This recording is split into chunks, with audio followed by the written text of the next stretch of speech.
have you been wearing your hats and gloves? No. The past few days? No, I have been putting my big coat on, though. Oh, you've got a big coat, that's good. I don't own anything practical, which probably doesn't surprise I've got my big coat's down here on the floor. Oh, I wouldn't call that a big coat. Wouldn't you? It's a wool coat. There's no warmth in a wool coat. Well, I don't think so, anyway. But I did have to... OK. Look at this.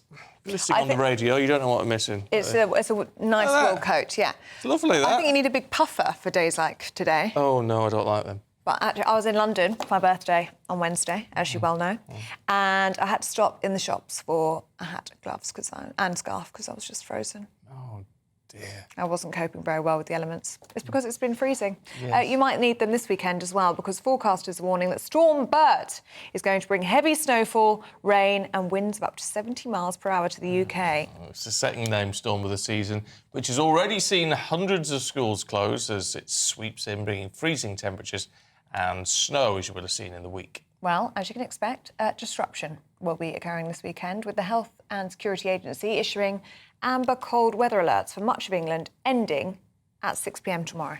Oh, well, that's not too bad. Let's talk to meteorologist John Hammond. Morning to you, John. So, what are you expecting?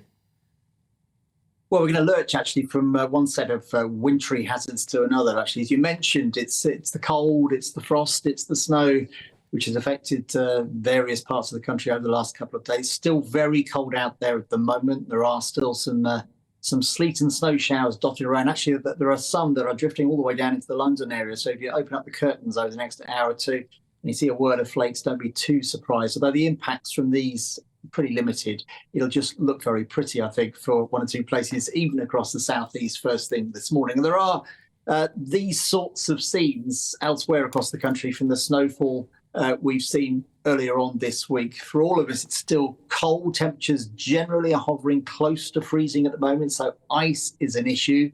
And today, another cold day. I think most of the showers will tend to ease off and they might turn a bit more sleety. It's not just as cold today as it has been the last few days. So a mixture of rain, sleet and snow showers. But actually for many today, bright and crisp and dry, and the winds pretty light as well. But then we lurch, as I say, from one set of winter hazards to another as Storm Bert revs up in the Atlantic. Now that is going to bring a whole swathe of wet weather for many of us by tomorrow morning. So transformation tomorrow morning, a lot of heavy rain and strong winds, but not just rain, because some of that cold air is going to get trapped for a time across northern parts of the country, and it's going to be tough to lodge, to displace, because cold air is dense air. So it takes a while for that cold air to be shifted out of the way.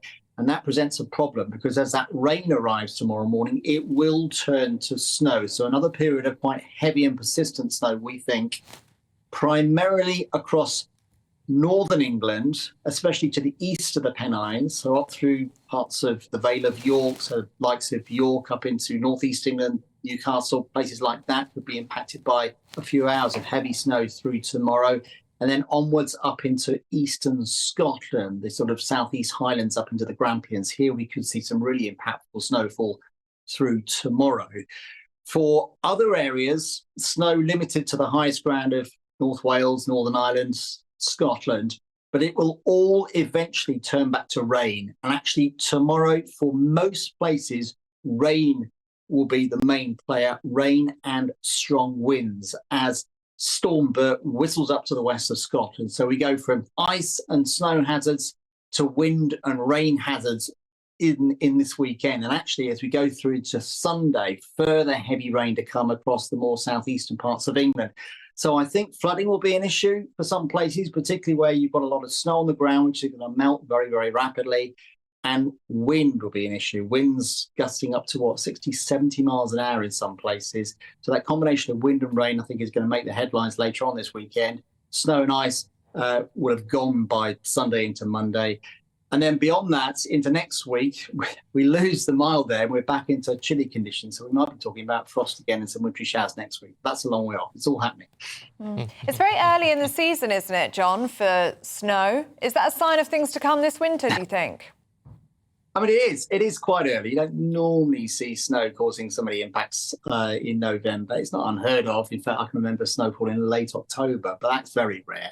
For November, yeah, we don't often get snow, but it's not unheard of. And actually, although there will be some impacts again today. The threat of snow diminishes, as I say, through this weekend.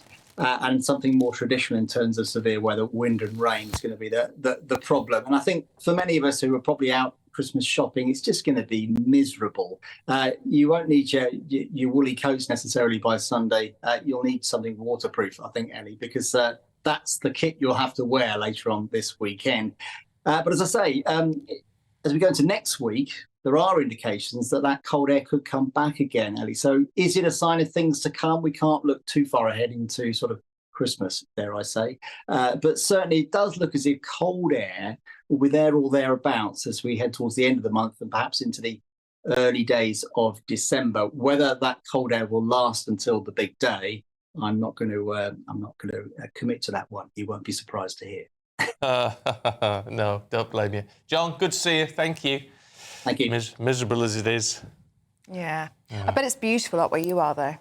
Is it really gorgeous when the snow settles? Oh, when the snow settles, yeah, lovely. But at the minute, I hate driving in it. Obviously, it's a lot I of thought driving. of you, actually, this morning. Did you? I said, well, I don't like coming in it, and you've got a lot further to go. No, I don't. I'm not a fan of driving in. Are the roads icy? No, they've been all right so far, and they have been gritted since yesterday. That's good. So that's a relief. Because that's the trouble in rural areas, isn't it? I mean, if the gritters haven't been out, you can't go out anywhere, can you? It's not Problematic. safe enough to. Well, let's speak now to the director of the Israel Solidarity Movement, Keith Fraser. Good to see you, Keith. What do you make of this latest drama from the International Criminal Court? I mean, this means, in theory, that Benjamin Netanyahu faces arrest if he lands in Britain. I think it's shocking. I think it's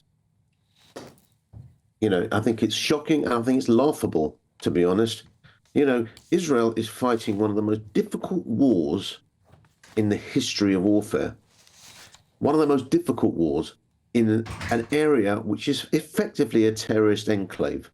Hamas, who've basically been building this terrorist enclave for the last 17 years, tunnels.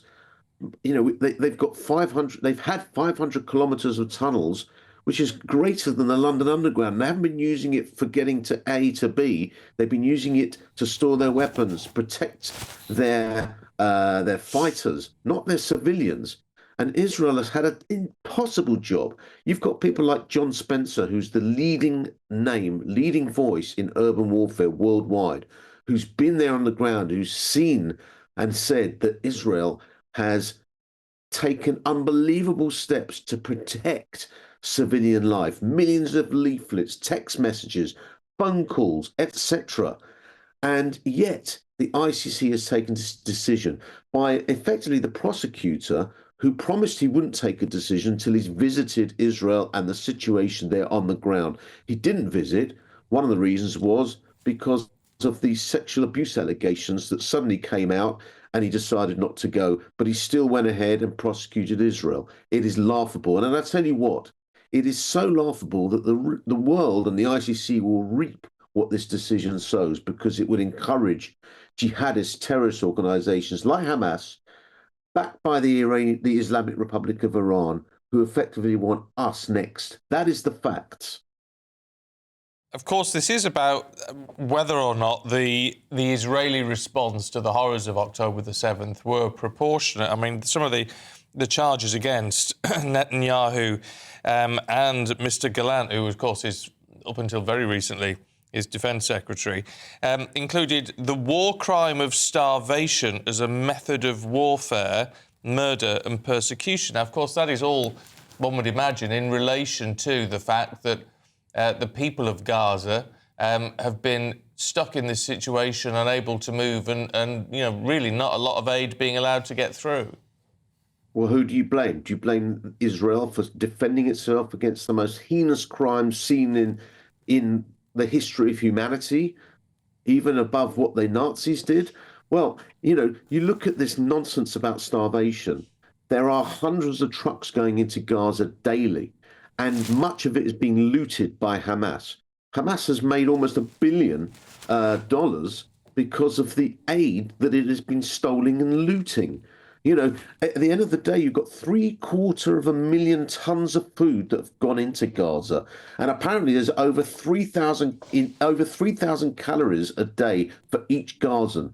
More than enough food has gone in to feed the Gazans. Unfortunately, the UN agencies on the other side, on the Gazan side, have not picked it up. There are stacks and stacks of aid on the Gazan side because the UN agencies have not done their job. It is an absolute joke. No country in the world would have gone to the lengths that Israel has done to help Gazans. And effectively, this is the enemy. I'm not saying the Gazan people are the enemy, but Hamas itself, that all the people that have been killed by Israel have been Hamas or members of their family.